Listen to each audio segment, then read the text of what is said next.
We spent under $1,200 on a luxury vacation in Spain that would have cost over $33,000. How did we do this so cheap? We are travel hackers, and we will show you exactly what we paid for everything in this video. We are average people with normal jobs, trying to show you how we make these amazing experiences so affordable, because anyone can do this. These videos do take some time though, so like and subscribe if you find this helpful, and comment any questions you might have. The $1,200 actually includes everything we paid for, including lie-flat business class flights, luxury hotels like the Ritz-Carlton, food, souvenirs, excursions, rental car, gas, every single thing. We flew from Las Vegas and actually spent one night in New York City, 5 nights in Spain, and 1 night in Belgium. We actually stayed in Tenerife, which is in the Canary Islands off the coast of Morocco and is technically part of Spain. Most Americans are not familiar with Tenerife, but it is a very popular vacation destination for mainland Europeans.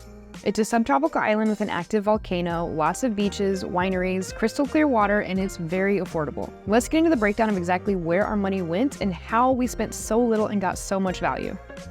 This is one of the spreadsheets Tyler created to add up all the totals, and he is very detailed in how he keeps track of all this. The effective cost of our entire trip was $1,189.96. The total value of our trip, if we had paid for everything in cash, would be $33,343.91, which means we saved $32,153.95. You can see the amounts we spent on various categories, with the grand total of all of that spending added up here. The grand total of our out-of-pocket expenses is just under $3,000. Then over here we have essentially what we saved. This includes utilities, food, and vehicle-related expenses that we would normally be paying for if we were home. This also includes the value of the points that we ended up getting back from this trip. We have other points, which includes the points and miles we got back from Wyndham and United Airlines, and then we have the points we earned on the spending for the trip. The points value is the value of all the points we earned at their respective valuations based on the Points Guy valuations. For example, 2 cents for Amex MR points each. We consider this conservative considering our average points redemption is over 7 cents per point. That gives us $1,277.87 back in points, which we will certainly use. We will link an article about how this valuation was attained in the description.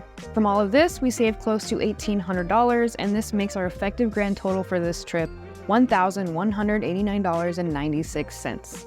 Now over here we have the cost of everything if we were to pay full price for everything on this trip. We get our Uber to the airport paid for by the Uber credit from our Amex Platinum and Amex Gold cards.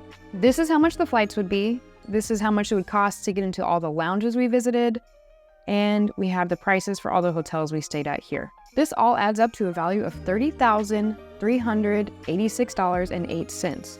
And if you add our out-of-pocket expenses, that comes to a total value of $33,343.91, which means we saved over $32,000. In other words, we paid under $1,200 for a $33,000 vacation. We have been to over 26 countries in the last year, and we've saved over $170,000 on travel in less than a year by travel hacking. We're trying to make videos detailing how we do this, so if you're interested, please like and subscribe. Thank you for watching.